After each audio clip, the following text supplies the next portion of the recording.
What is up, ladies and gentlemen, and a big bang hello to everyone else. My name is Jak Astra, and today we are doing a podcast. We are here with Jeffrey, and Dallas, and all of us thought, you know what? We'll do a podcast. We're going to see how it goes. We might do some gaming. We're going to do some wrestling. But today we're going to be doing some wrestling. We're going to be talking about some wrestling, about all the juicy shit that's been going on. So, today, Jeff, tell us what we're going to be talking about. We're going to be tackling the most important stuff, of course, AEW. What has not happened? Well, basically, everything has happened in AEW. It's nearly imploded. Going to talk about WWE, their new course, NXT Europe replacing NXT UK, and all that jazz. So I hope you're ready for it. All right. So let's get to it. First, let's talk about WWE. Finally, the Warlock is out of the fucking house. We have Vince out of the bloody area. He has finally gone, disappeared. He has been put on a boat, set alight, and pushed off into the ocean. He is dead, thank fuck. He is gone. Not actually dead. He's just not in the company anymore. What do we all think about that? I think there's got to be a lot of changes now with him out of the picture now. I mean, you've seen with Triple H involved now, you've seen a lot of people coming back. A lot of storylines have changed. It seems to be a lot more, for me anyway, it's a lot more interesting now than it was when, Vince McMahon was in the picture. So I'm pretty excited to see what the future holds with it, to be honest. Totally agree. What do you think, Jeff? Yeah, I totally agree, because now you're finally, after so many years, you're going to have the options to change, and it's already showing subtly, but you can still pick up that a lot of people are coming back who are bungered out of the company by Vince, and definitely that's going to help. For example, Johnny Gargano is one of the very few I'm really excited to see back. I personally love it. I can't wait. I hope that NXT gets flipped on its head again and goes back to either the old version, where practically hardcore was the main gimmick, and practically metal music, heavy metal music, rock and all that was like, it was basically Attitude Era 2.0 with today's style, which I fucking loved. Me and my mate Frank were debating who was gonna win between McIntyre and Reigns. Even though Broken Dreams was the most amazing thing to hear after so long, I knew Reigns was gonna win because with Reigns winning, that gives Karrion Kross more of an impact to win, and when he wins, it's gonna be like this euphoric feeling of finally somebody's beaten. I definitely do think Karrion Kross is the man to do it. I have to disagree with you on that. The main thing is that they've had some things put in place like months ahead. Like, with New Japan, they always book a year ahead, and this was the same thing. You could not have just flipped everything on its head while this was set in place. But the main problem is now that they've pulled in Solo Sikoa. So if you're not watching SummerSlam, sorry, spoilers. The problem is it's treading too long, and I personally don't think that Karrion Kross is the man to do it.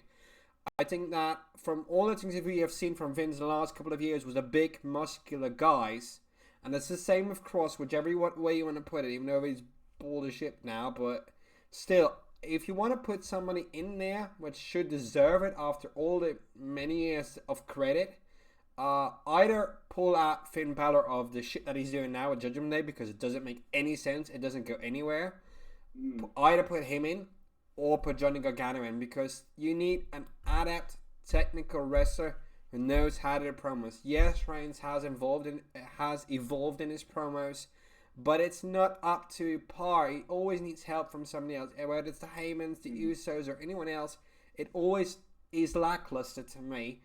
Or even a Kevin Owens, some guy with endeavor to pull it up again.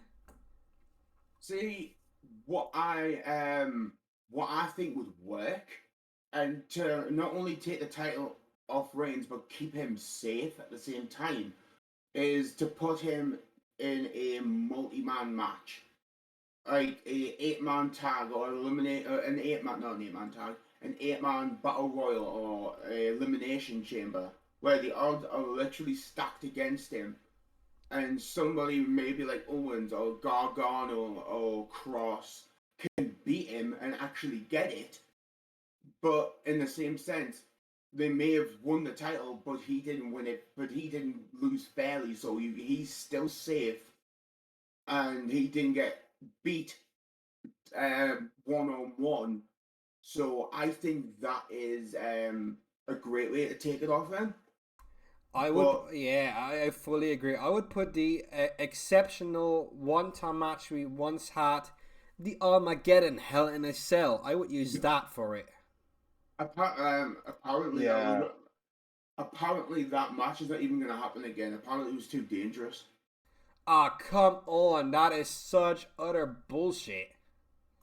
Not really. Like, have you seen what he did to the Elimination Chamber?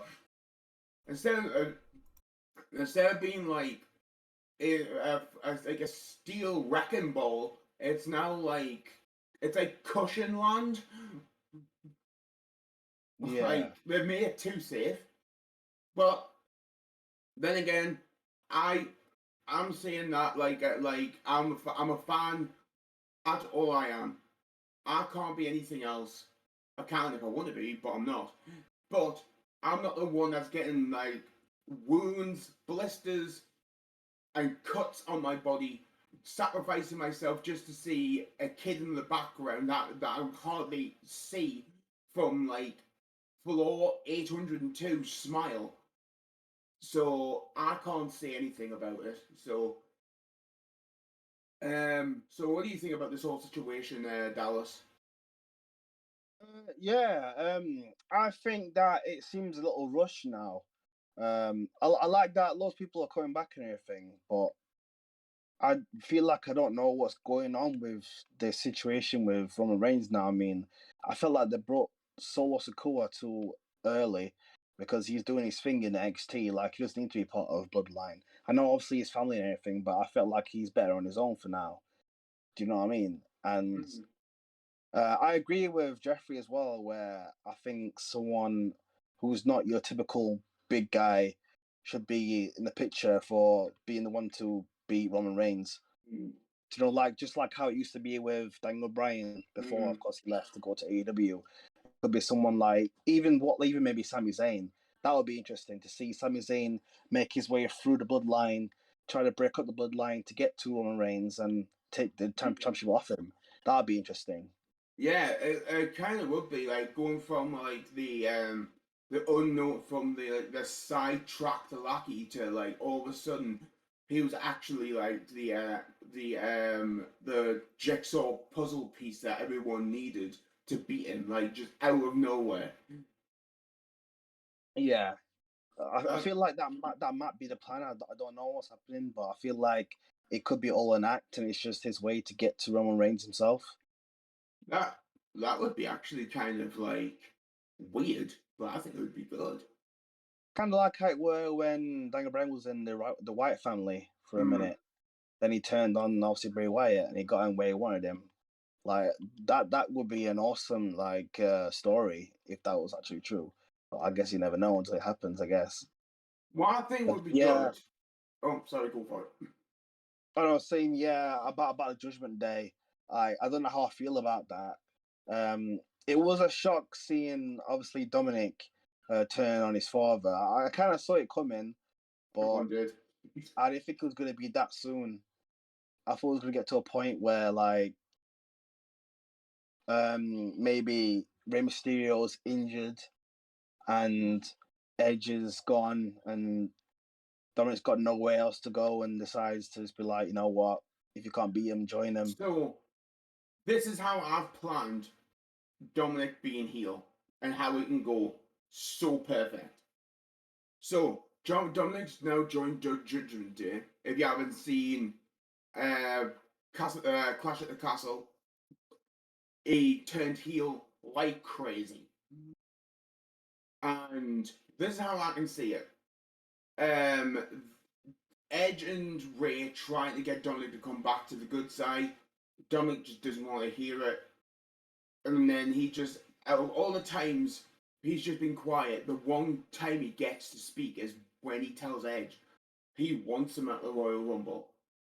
Then that's for Dominic, and then when Edge and Dominic go, that gives Dominic the spotlight to actually try and be good, right? To show his skills off against a veteran. And when and obviously he's going to beat him at that point, and then when it's all said and done, I think Dominic's going to go against Ray at WrestleMania for a trade off, where if Ray wins, Dominic has to come back. No matter what he said, no matter what he says, he has to go back to Ray and leave the Judgment Day. But if Dominic wins, Ray has to give up his mask, and then I think at that point, that's when Dominic will take over the Rey Mysterio dynasty and become Rey Mysterio Jr. I think because Dominic has said at one point he will want to take up the moniker of Rey Mysterio because he wants to acknowledge his father and the past. So I think that Dominic is gonna do all that, and I think it actually would work.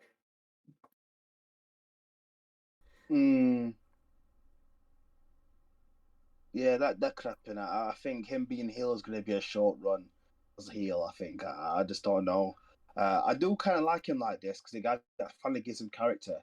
Because when he's being just like the kid next to Rey Mysterio, he just had no personality about him. Do you know what I mean? It's going to be hard because in WWE itself, no one.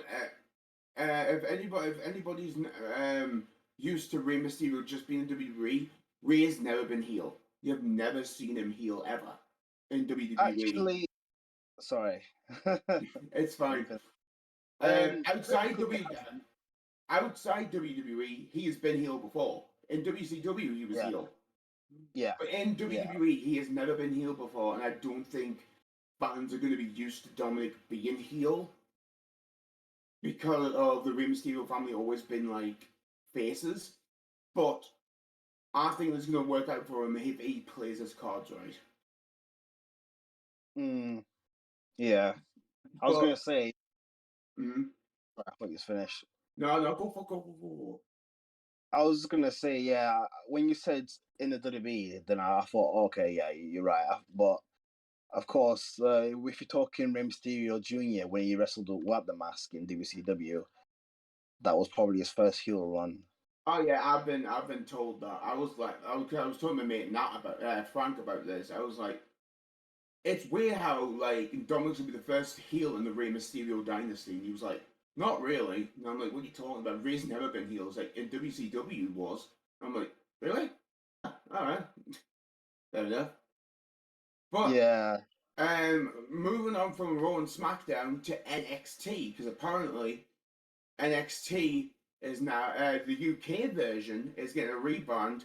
Instead of being just UK, it's going to be Europe. Even though the UK is out of Europe, it's now going to be Europe. So, you two got any? Have you two got any opinions on? Is this good? Is this bad? Should have kept UK, or should have just scrapped the whole other idea and just kept it as just NXT as a whole? Or what are your two opinions about that? I kind of get why they're doing it.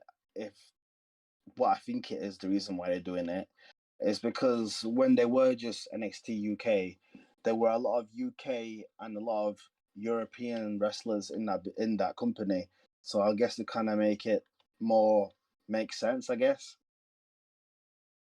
So maybe they're gonna make it where it's gonna be split. Like you're gonna have half of them are gonna be British wrestlers. You're gonna have wrestlers from all over Europe. Mm. And then obviously you're gonna have your standard NXT, which is gonna have the rest of the world. That's what I think. I don't know if that's gonna be what it is, but that's What do what you? the only idea I get from it. What do you think, Jeff? I think it's the absolute most terrible single thing that could have ever happened to European wrestling, and let me tell you why. Ooh. I've also, of course, held my own wrestling show. For those who don't know, RFW Live. Hello, in the UK. Yeah.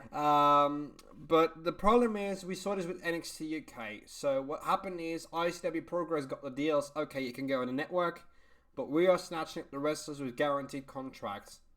Ergo, what has happened now is that they've all been released out of contract, out of work, have a no-compete clause, and basically they're dead in the water now that they've been released. And the problem is that giants or upcoming promotions from where I'm from, the Netherlands or France or Spain, or even like juggernauts like ICW, Progress, WXW in Germany, they are going to have so many problems because, let's face it, people like Gunter, I still call him Walter because I know him. Same for Master Bartle, to me it's Axel Jr.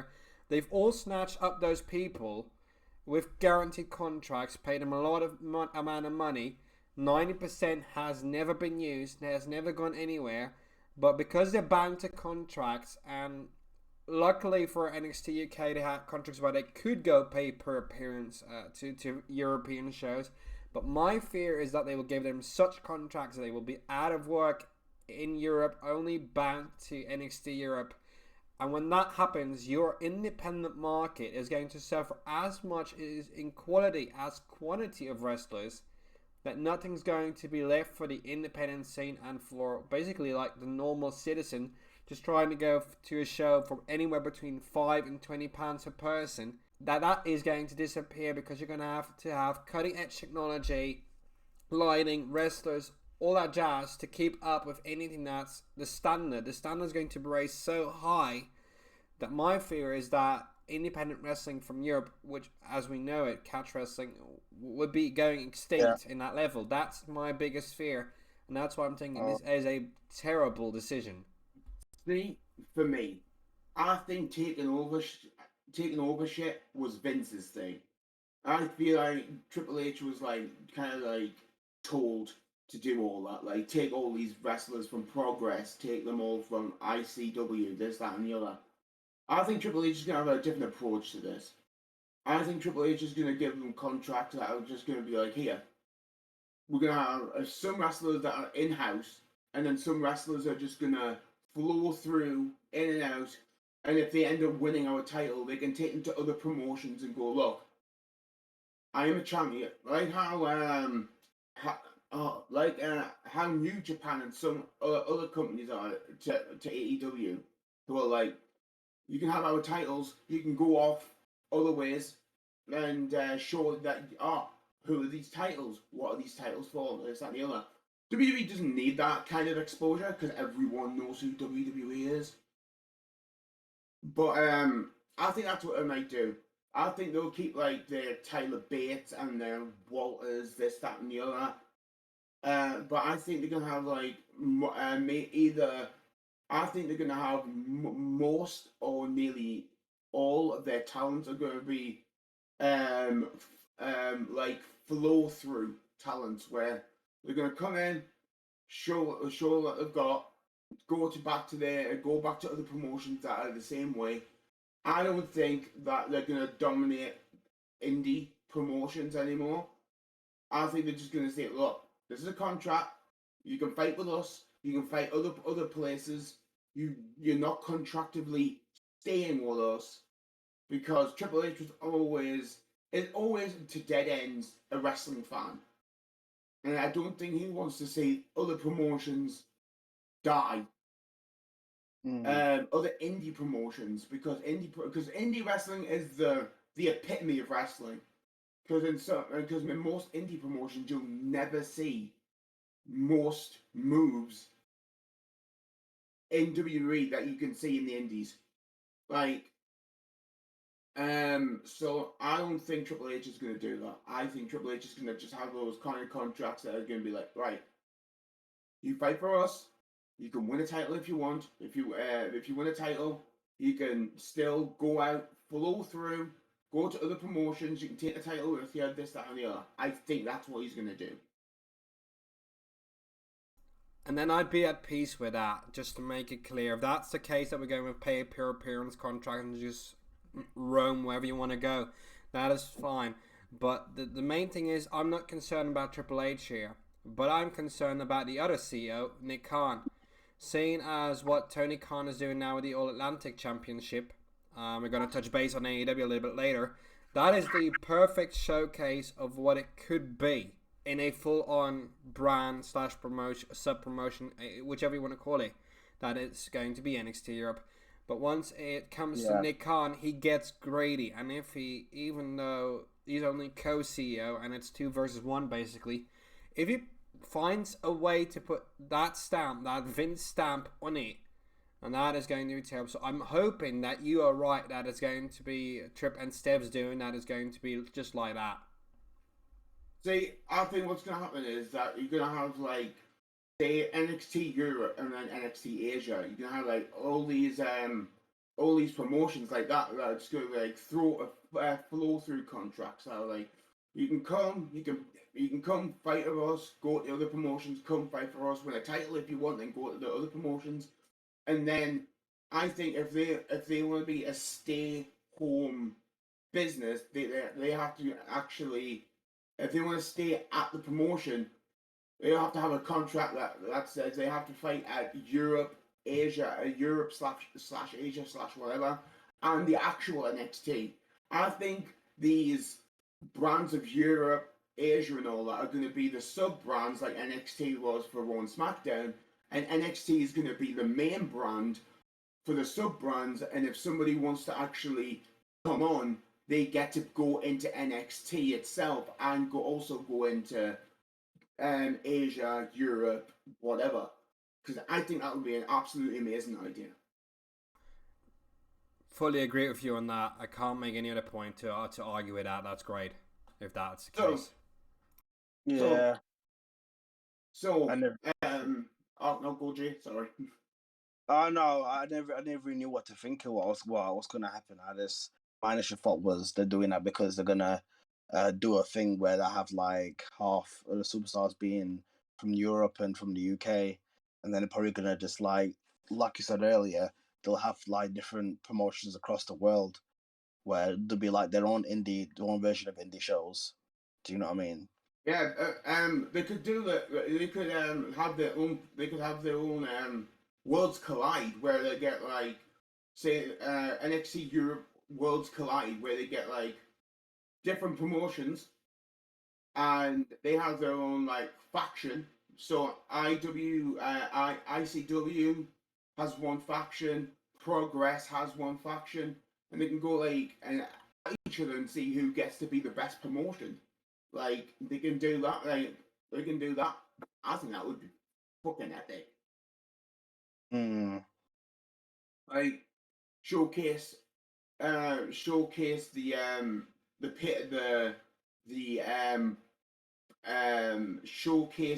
indie promotions and say this is where you can catch them, but if you can't wait to watch them on here, this is actually where they're from. This is where they go. This, that, and the other. I think that would be sick. Yeah, indeed. That the showcase would be the best possible option, indeed. So, I think that's basically. I think our stances are clear, and I think we're all on one single course. And one subject matter is that if we can get this to work as a showcase form and then just funnel through the best talent to NXT for WWE, that is the best call, but not disintegrating any form of indie wrestling in the European scene or wherever, Asian, Americas, Africa, doesn't matter. Right. So going from showcasing talent to killing your talent. Let's talk about AEW. What the fuck? Let's literally kill each other. Like Punk can't catch a break. Well, I feel like he's gonna be the very first 3-time AEW champion at this point. I love Punk. I will say that. I love him. I love the fact he doesn't shut up. I love the fact that he speaks his own mind. But like, the hell. he could be the very first post-mortem champion if he keeps this up, because like, like seriously, like you are hired to do your job, then go off at something which should have been kept backstage. Tony Khan must have lost his mind when he heard that, but like everything that's going on in AEW right now, storylines, it doesn't matter whether it's Sammy and Tay, whether it was Nyla Rose and Vicky Guerrero, whether it was this again, everything currently going on, Thunder Rosa's injuries, fake possibly, everything that's going on in AEW right now is set to implosion. That should be the next pay-per-view. Let's just shoot rest and see whoever survives. I don't know if Thunder Rosa's injury is fake, but I definitely do think that if it's a work, I think the only reason why it's a work because Tony Khan's seen the whole thing going on with the AEW title and thought, damn, this actually worked out for us.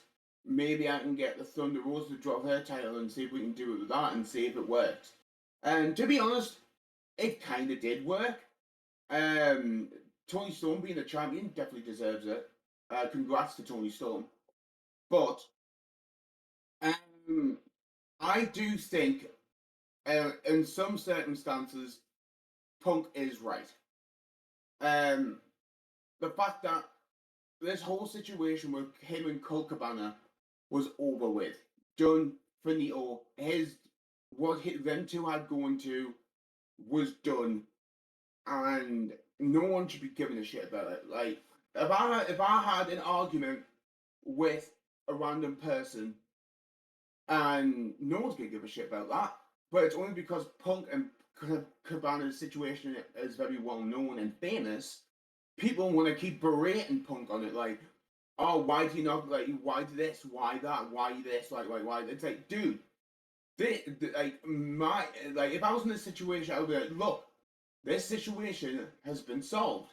You shouldn't be giving a shit. If I think it's solved, it's solved. If this dude doesn't want to solve it, then that's his issue, not mine. I've done what I could for him, and he obviously doesn't want to see it that way. We solved it, it's gone. Don't start talking about old shit because you haven't got enough money to pay your bills because you're in high school and you've got nothing because your parents don't give a shit about you. That's the case. Just leave Punk alone, and if he's got issues that are coming up, they're his issues. They've got nothing to do with you. This is why I don't like journalists. Because they keep bringing up old shit just for the person who it's aimed at is they're hoping to get a rise out of them, and that's what Punk does. Punk speaks his mind, and I love that about him. But unfortunately, stuff has happened, and Omega and the Bucks couldn't keep their opinions in check. Punk obviously never keeps his opinions to himself because he just shouts them out to the world. Once again, what I love about him. And now them two have had a fight, and now look what's happened. Like, the Bucks and Omega, if no one knows, the Elite have lost their titles that they won it all out, and Punk has lost his title. And now they've been suspended for I have no idea how long. I don't know what the hell's going on. And if you two have got any inkling of the situation that's going on, your time to share. Yeah, I honestly think what has happened with Punk now is Punk chose the vocal route, and I think that's the same thing that happened with Cody, but Cody chose the silent route and just left.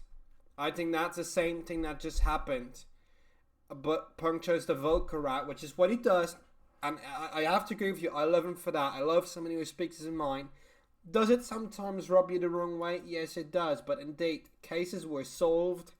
It would have been the same shit, whether it would have been Cabana or talking about the wedding day firing from WWE, the letter coming in. If somebody else would have brought that up to me, I would have hit you with a chair as well. So come on, don't do that. It's done business. I fully think that the suspension that Tony Khan put and stripped them off all the titles, because Punk was, as well as a part of it, was right. It also brings a viewership, but I am very much concerned that John Moxley, Dean Ambrose, WWE, all that, is going to win another title, and I am not ready to see somebody being a repetitive champion once again. If Tony Khan wants to do this right, he's going to make an exceptional turn, and because they already have so much heat on them, I would place the AEW title this time around on Sammy Guevara. See, for me, if this whole fucking tournament is just gonna be, we're gonna do the tournament and build up the suspense for Moxley to have it. It's like, look, if you just want Moxley to have it, just say because of the situation that happened, as Tony Khan, the dude who runs the ship, I am effectively reversing the decision because of blah blah blah blah blah blah, and now Moxley's the champion. Just do that. Don't do a whole winded fucking tournament to build people's hopes up for a new champion if it's just gonna be Mox. Or Jericho. Jericho, he had his. For me, he's already had the title for long enough to try and boost viewership for the show. I think Jericho should go for at least another title, maybe the ROH title, or go for the TNT title. I think the main title should go to newer people. And for me personally, to put the title on, I think it should be Bryanson, because if Tony wants to give Punk another shot, Bryan versus Punk is a long-awaited match that all of us want. Because I would love to see it. I don't think Sammy Guevara could actually. I've seen Sammy Guevara's matches against Cody Rhodes. Fucker, I marked out when he did the jumping cut off the top of the ladder. I marked out like shit.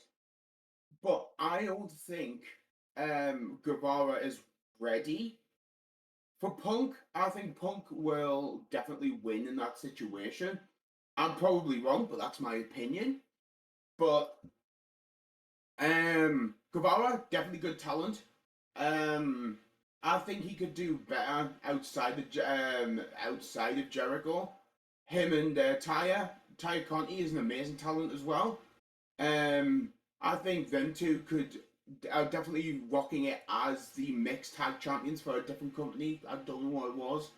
I think it's like AAA, isn't it? I'm not sure. Yeah, they are mixed tag champions. Yeah. I think them two are doing brilliantly. I think Guevara would definitely be good as world champion, but not now. Maybe sometime in the future, but definitely not now. Guevara versus Bryan definitely would be a good match. But Punk, I don't think Guevara could hang with Punk. But if Guevara can actually surprise me and actually beat Punk, I would be blown away. I would definitely, if we make a second podcast, if he wins against him or whatever, I will definitely say, hey, I was wrong. That's how life works. You say your opinions. If you're wrong, say you're wrong, and then get on with it. I don't mind saying that. But just from the way they're booking Guevara now, as long as he stays with Jericho, I think when he was with in the inner circle, it worked because all these guys in the inner circle were meant to be in the inner circle for Jericho to lead them to get boosted. I think Guevara doesn't need it. I think Guevara could literally work with himself. I think Guevara could do it all. I think he's already won the TNT title. He's already won the tag team titles, I think. No, he hasn't. No, he hasn't. I think he could win the tag team titles and the world heavyweight title. I would not mind to see him either win it or at least try and battle his damn ass heart out to try and win it and then lose. But then for people to say, I kind of seen him not win, but I don't mind seeing this rematch for him to get it back because I can see him getting it. Like Guevara, I love it. I do love it. I do love Guevara, and Ty Conti was amazing talent. WWE fucking Vince mostly slept on her. Ty Conti is definitely like one of the baddest women in AEW in my own opinion. She hasn't wrestled enough. I think she should. She's definitely a women's champion contender. She definitely is. But with all that being said, I just think Bryan's gonna win. If they put it on Moxley, this was a waste of fucking time, and he should have just said, reverse the decision. Moxley has the title now. I seen a tweet that said, wouldn't it be funny if they on that AEW Dynamite if it was Punk winning the title, showed him winning it, and then Moxley just woke up next to his wife in bed going, wow, I just had a bad dream. Took the bed sheets off and it was just him in his wrestling clothes with a title around his waist. Like it was just all a dream. I thought that was fucking hilarious. But what do you all think about this situation?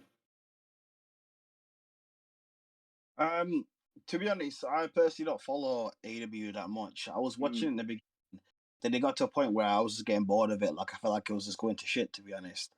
So when I hear the news about how it's going, I just shake my head and think, Tony Khan doesn't know what he's doing when it comes to wrestling, to be honest. He doesn't really know anything about how to run a wrestling show, in my opinion. So I don't know what to say, to be honest. With CM Punk, I used to be a fan of CM Punk, especially when he was in WWE, the whole pipe bomb thing. And since then, I felt like I do like appreciate the things he says and everything, but sometimes when he opens his mouth, it causes trouble. You know what I mean? Like, yeah, you should know something about that, eh, Jay? Oh yeah. Like you can have a lot to say, and sometimes just as a time and a place. You know what I mean? I think like that could end up with him again being fired and end up. You know what I mean? Just the same thing happening. What happened in WWE? He'll end up leaving, and then no one will hire him. I definitely do. I definitely do think Punk does have an amazing title run inside of him. It's just, unfortunately, there's just the world's become so PC that no one wants to deal with this shit. And I think it's not like you need to deal with this shit. He just thinks from his heart and what he thinks, and no one should ever like shit on him for it. We all have opinions. If you don't like somebody's opinion, either don't talk to them, walk away, or that's it. Like I think people's opinions these days are just stupid. Like the fact that your opinion of other people shouldn't have opinions are stupid. Then like you know what I mean. I feel like people should be able to have their own opinions, and that's it. You know, like, comment on them. If you don't like it, then move on. Like, and that's what Punk does best. Punk says his opinion and walks off. He doesn't give a shit if anyone likes it, and that's what I love about him.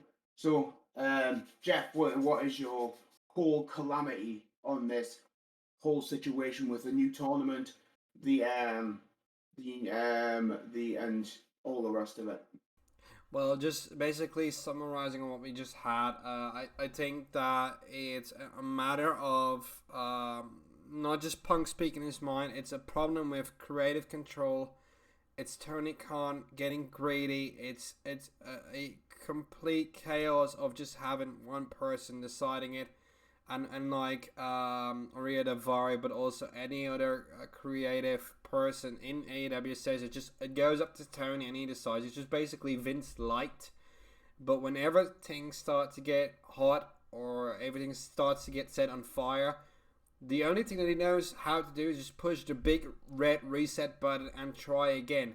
But sometimes that basically you just stay off the red reset button, just manage it as is and move on. And I think that's what we have to summarize as that Tony Khan, as you said, is just inept, is not able to do this on his own. But money talks, and that's the only thing that is keeping the show running until the money's been pulled. So at this point, AEW is basically Pandora's box. It's full of chaos. It's full of this, that, and the other. And no one knows what's going on.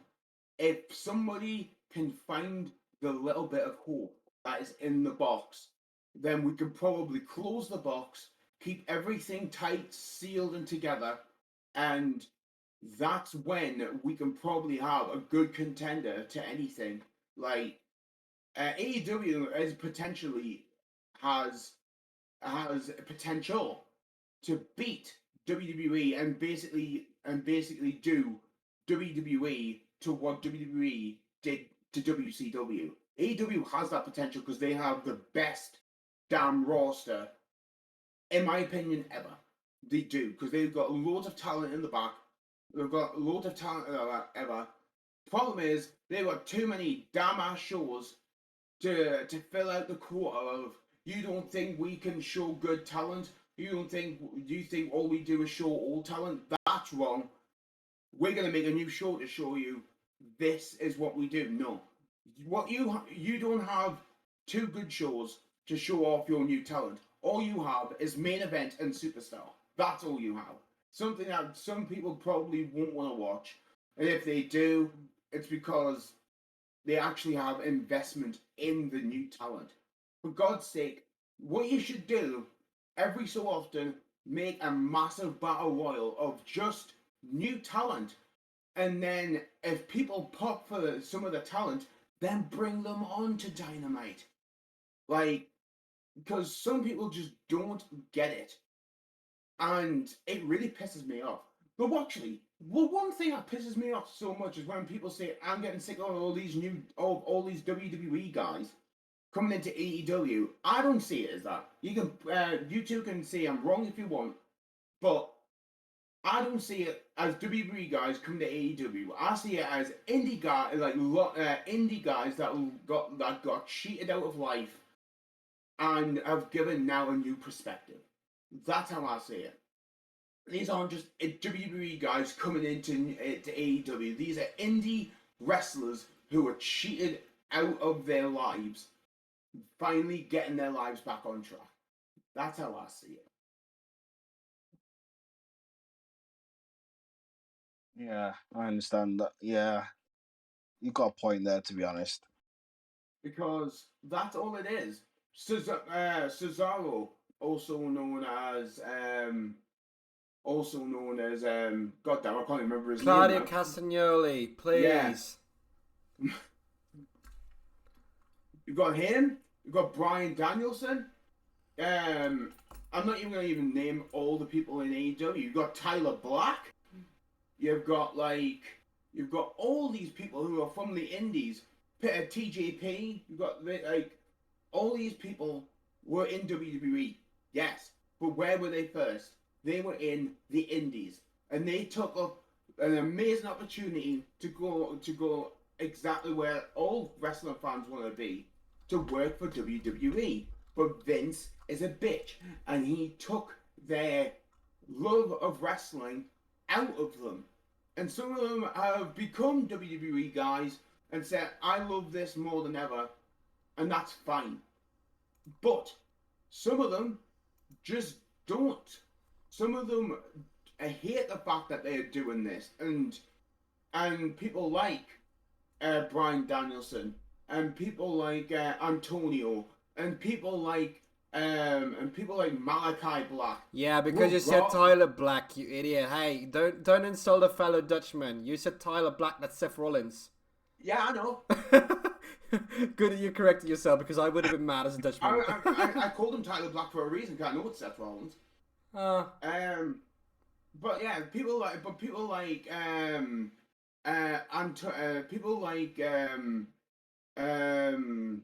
god, I lost my trail of thought now. Like people like Bryan Danielson, people like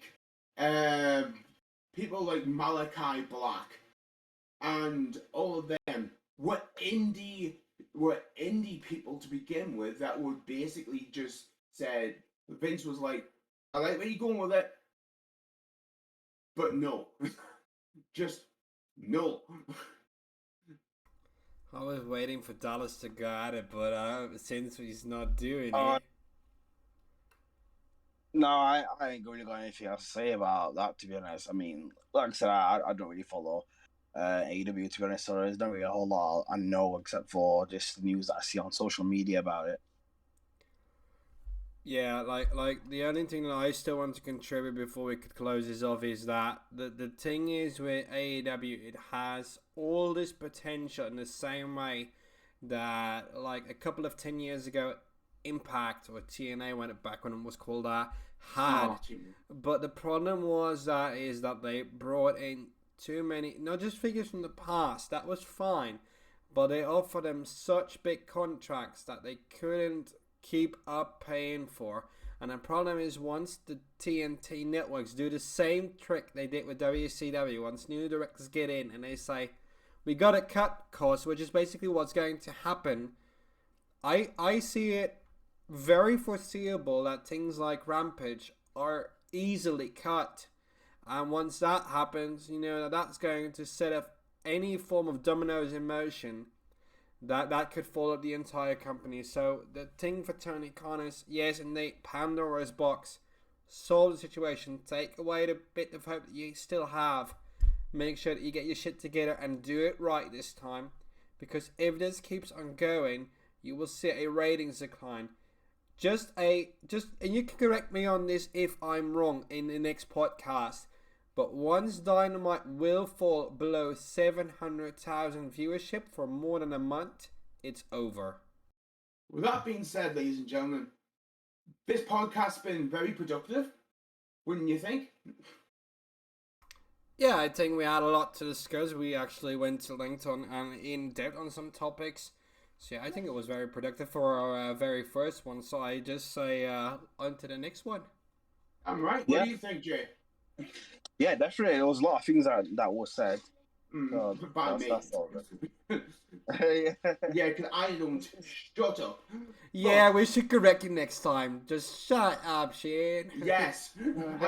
I will mute you next time.